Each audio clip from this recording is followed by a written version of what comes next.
Hello दोस्तों, कैसे हो? मैं हूं अश्विन और स्वागत है आप सबका हिंदी चेस वीडियोस में।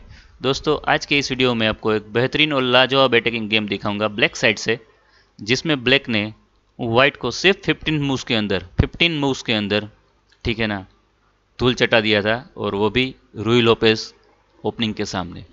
काफ़ी अच्छी गेम है और इस गेम को आप मॉडल गेम की तरह भी इस्तेमाल कर सकते हो अगर वाइट जो है वो वॉर्मेल्ड अटैक खेले। मैं आपको पहले वो दिखा देता हूँ वॉर्मेल्ड अटैक क्या है, ठीक है ना, और साथ साथ रूई लोपेस की कुछ बात भी करेंगे। E4, E5, night F3, E5 पोन पे अटैक है, नाइट C6 पोन को सेव किया, बिशप टू B5। यहाँ पे ब्लैक खेलता है दोस्तों A6 जो कि मेन मूव है, और नॉर्मली बिशप जो है वो रिट्रीट होता है बिशप A4। लेकिन यहाँ पे मेरे कुछ दोस्त को मैं बता दूँ कि बिशप कैप्चर C6, पोन कैप्चर C6 करके आप जो E5 पोन है उसको विन नहीं कर सकते, क्योंकि बाद में आएगा क्वीन D4 और आपकी जो नाइट है उस पर अटैक है, आपके E4 पोन पे भी अटैक है।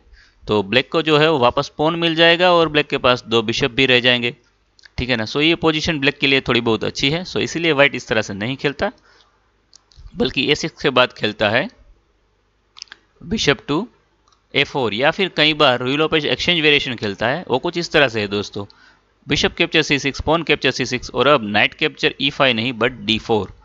और ये दोस्तों जो ओपनिंग है वो टोटली स्ट्रेटजिकल है। यहाँ पे वाइट का जो मेन आइडियाज वो ये होता है कि उसके जो किंग साइड 4 पॉन है और उसके बदले में ब्लैक के 3 पॉन होंगे, क्योंकि E5 वाला पॉन तो D4 के सामने एक्सचेंज हो जाएगा, ठीक है ना। बाद में king and pawn endgame में जाते हैं और वहाँ पे वो विन दर्ज करते हैं, और बॉबी फिशर इसको काफ़ी अच्छा खेलते थे, ठीक है। लेकिन यहाँ पे ब्लैक को दो बिशप का एडवांटेज भी मिलता है, टॉप लेवल पे इतना देखा नहीं जाता। लेकिन एनीवेज A6 के बाद गेम में खेला गया बिशप A4, नाइट F6, और यहाँ पे ब्लैक का कोई प्लान नहीं है कि वो E4 पोन को कैप्चर करे, क्योंकि इस पोजीशन में E4 पोन को कैप्चर नहीं किया जा सकता। फॉर एग्जांपल अगर वाइट कैसल करता है और हम नाइट कैप्चर E4 खेलते हैं दोस्तों, फिर रुक E1 आ जाएगा और नाइट C5 के बाद बिशप कैप्चर C6, पोन कैप्चर C6, और यहाँ पे इवन पोन टू D4 भी काफ़ी अच्छा अटैकिंग है, बट नाइट कैप्चर E5 भी खेला जा सकता है और वाइट की पोजीशन काफ़ी अच्छी रहेगी इस गेम में, ठीक है ना। नाइट F6 के बाद कैसल किया जा सकता है, लेकिन वाइट ने खेला क्वीन E2 जो कि जाना जाता है वॉर्मेल्ड अटैक, WORMLD, ठीक है ना। और अब जो वाइट का E4 पोन सेफ है, इसीलिए वाइट ये ट्राई करेगा कि बिशप कैप्चर C6 खेल के नाइट कैप्चर E5 खेला जाए, क्योंकि अब जो ये E4 पोन है वो सेफ है। इसीलिए गेम में खेला गया पोन टू B5, ठीक है ना। बिशप कैप्चर C6 प्रिवेंट किया, bishop to B3, bishop to E7 और पोन टू C3। और ये रूई लोपेस का मेन आइडियाज होता है कि पोन D4 खेल के वाइट जो है सेंटर में दोनों पोन रखे। ब्लैक ने कैसल किया, वाइट ने भी कैसल किया। और दोस्तों यहाँ पे अब आपको वीडियो पॉज करना है। अब देखो तो लीडिंग डेवलपमेंट किसको है, दोनों का कैसल हो चुका है, ठीक है ना। ब्लैक के 3 पीस डेवलप हो चुके हैं, जबकि वाइट के सिर्फ 2 माइनर पीस डेवलप हो चुके हैं। और अभी भी वाइट है उसको 2 मूव चाहिए पीसेस डेवलप करने के लिए। इसीलिए आपको ये चीज़ याद रखनी है, जब भी आपके पास लीडिंग डेवलपमेंट होता है दोस्तों, आपको लाइंस ओपन करने की ट्राई करनी चाहिए, सेंटर में अटैक करने की ट्राई करनी चाहिए। और वहीं ब्लैक ने किया विथ पोन टू D5। और ये प्रैक्टिकली क्या कर रहे हो, अब E5 पोन है उसको सेक्रीफाइस कर रहे हो, क्योंकि pawn capture on D5, knight capture on D5 और अब नाइट कैप्चर ऑन E5। तो आपने क्या किया दोस्तों, बेसिकली पोन सेक्रीफाइस किया, बट उस सेक्रीफाइस के बदले में जो ब्लैक है, ठीक है ना, उसको काफ़ी अच्छे चांसेस है। फॉर एग्जांपल नाइट F4 पे जाके D3 पे भी बैठ जाते हैं, ठीक है ना। और ऑफकोर्स आप कुछ फर्दर भी सेक्रीफाइस कर रहे हो, लेकिन मैं वो आपको अभी दिखाता हूँ थोड़े ही देर में, ठीक है। गेम में खेला गया नाइट टू F4, क्वीन पे अटैक है। और यहाँ पे आप वाइट के, अगर आपके वाइट पीसेस है तो आप क्या खेलोगे, ठीक है ना। आप सोचोगे कि यार क्वीन E4 ब्रिलियंट मूव है कि नहीं, क्योंकि क्वीन कैप्चर C6 थ्रेट है, क्वीन कैप्चर F4 थ्रेट है, नाइट कैप्चर C6 थ्रेट है, और यहाँ से अगर नाइट हटी, नाइट कैप्चर E5, फिर आप उसका रुक मार सकते हो, ठीक है ना। तो गेम में भी कुछ इसी तरह से हुआ दोस्तों, और यही है, ठीक है ना, वो ब्लैक का आइडिया था। ब्लैक का आइडिया था रुक को सेक्रीफाइस करना, जो कि अभी कोई वर्क नहीं कर रहा, और उसके बदले में दोनों नाइट जो है, ठीक है ना, वो वाइट के किंग के इर्द गिर्द पहुंचा देना। और यहाँ पे दोस्तों, ठीक है ना, वाइट के लिए बेस्ट चांस वही था कि वो पोन टू D4 खेलते और नेक्स्ट मूव में उसको दोनों में से एक नाइट मिल जाती। अगर आप कुछ भी कर लो, जैसे कि नाइट टू D3 खेलते हो, फिर बिशप कैप्चर F4, तो आपको दोनों में से एक नाइट तो मिल ही जाती, ठीक है। बट यहाँ पे जो वाइट है, ठीक है ना, उसके मन में लालच कुछ ज़्यादा ही थी और उसने खेला क्वीन कैप्चर ऑन A8। और यहाँ पे दोस्तों यही डिफरेंस है, चेस को इसीलिए हम जनरलाइज एक्सचेंज बोलते हैं, ठीक है ना। यहाँ पे वाइट ने क्या किया, रुक मार दिया, 5 पॉइंट्स गेन कर लिए, बट उसके बदले में ब्लैक को क्या मिला, 3 पॉइंट्स मिल गए नाइट को मार के, ठीक है। और जो ब्लैक की दोनों नाइट है, ठीक है ना, वो वाइट के किंग के इर्द गिर्द है, बिशप कभी भी H3 पे जा सकता है, और सबसे बेहतरीन मूव है वो है क्वीन D3 जो कि गेम में खेली गई, क्योंकि अब क्वीन का रिट्रीट E4 पे नामुमकिन, सो क्वीन जो है वो डिफेंस में नहीं जा सकती है, ठीक है ना। और यहाँ पे ब्लैक का अटैक ज़बरदस्त है।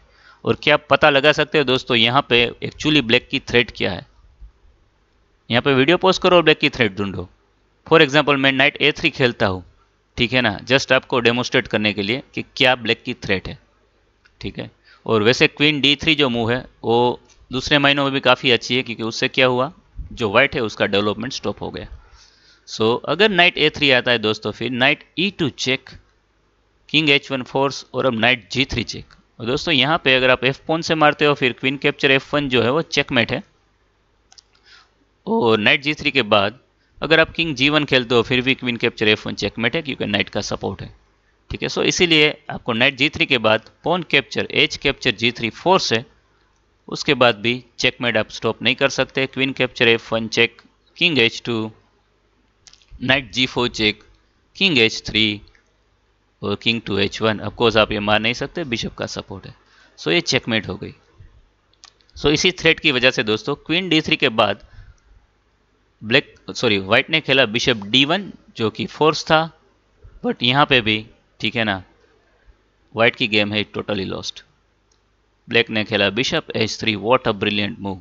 आप क्या कर रहे हो दोस्तों, रुक कैप्चर ऑन A8 की थ्रेट है आपकी, मतलब वाइट की क्वीन विन होने की, और दूसरी थ्रेट है दोस्तों बिशप कैप्चर ऑन G2, और यहाँ पे कुछ भी कर ले, ठीक है ना, वाइट जो है वो गेम को सेव नहीं कर सकता। वाइट ने खेला queen capture A6, bishop capture G2, threat है queen capture F1 checkmate, game में खेला गया रुक E1। और अब यहाँ पर वीडियो पॉज करो दोस्तों, ठीक है ना, and find the brilliant move. यहाँ पे जो मूव हुई उसके बाद एक्चुअली गेम में वाइट ने रिजाइन कर दिया, और वो मूव है दोस्तों queen to F3, what a brilliant queen sacrifice, ठीक है ना, जिसको लिया नहीं जा सकता। अगर बिशप कैप्चर F3 आता है, फिर knight capture F3 is just checkmate. So यहाँ पे क्वीन F3 के बाद चेकमेट को स्टॉप करना ऑलमोस्ट नामुमकिन है, ठीक है ना, ऑलमोस्ट नहीं, नामुमकिन ही है, नहीं चेकमेट स्टॉप हो सकती है। फॉर एग्जाम्पल आप ट्राई करते हो कि कुछ और खेलो, देन नाइट H3 चेकमेट है, ठीक है ना। सो इसीलिए अगर आप ट्राई करते हो H2 पे जगह बनाने की विथ पॉन टू H4 या पॉन टू H3 कुछ भी, फिर आएगा night H3 check, king H2, और अब नाइट टू G4 चेकमेट। सो दोस्तों ये जो आपने अटैक देखा, ठीक है ना, इस पोजीशन में तो वाइट ने रिजाइन कर दिया था, लेकिन ये जो अटैक वो किस लिए आ पाया, आपको ये पता लगाना चाहिए, ठीक है ना। आपका मेन पर्पस यही होना चाहिए कि ब्लैक ने क्यों इतना सक्सेसफुली अटैक लॉन्च कर दिया, क्योंकि उसके पास लीड इन डेवलपमेंट थी। और दूसरा हमने क्या सीखा दोस्तों, कि जब भी आपके पास लीड इन डेवलपमेंट हो, ठीक है ना, आपको क्या करना चाहिए, लाइन्स ओपन करने की ट्राई करनी चाहिए, पर्टिकुलरली इन सेंटर, ठीक है। और मटेरियल जो होता है वो उस टाइम पे इतना कुछ वैलिड पॉइंट नहीं करता, मतलब आपके कितने पीसीस सामने वाले के किंग तक पहुंच रहे हैं, ठीक है ना, और उसके कितने पीसीस वो डिफेंड कर रहे हैं, उसी पे मैटर होती है। यहाँ पे आप जैसे देख रहे हो दोस्तों, जो वाइट के बिशप नाइट एंड रूक है, ठीक है ना, वो कोई वर्क ही नहीं कर रहा है, मतलब प्रैक्टिकली देखा जाए तो वाइट 3 पीस अभी भी डाउन है, ठीक है ना। सो इसीलिए ब्लैक इतना सक्सेसफुली अटैक लॉन्च कर पाया। तो मुझे आशा है मेरा वीडियो आपको काफ़ी पसंद आया होगा दोस्तों। अगर पसंद आए तो प्लीज़ इस चैनल को सब्सक्राइब कीजिए, वीडियो को शेयर कीजिए, वीडियो को लाइक दीजिए, और अपनी कमेंट देना बिल्कुल ना भूलें। धन्यवाद, जय हिंद, बाय बाय।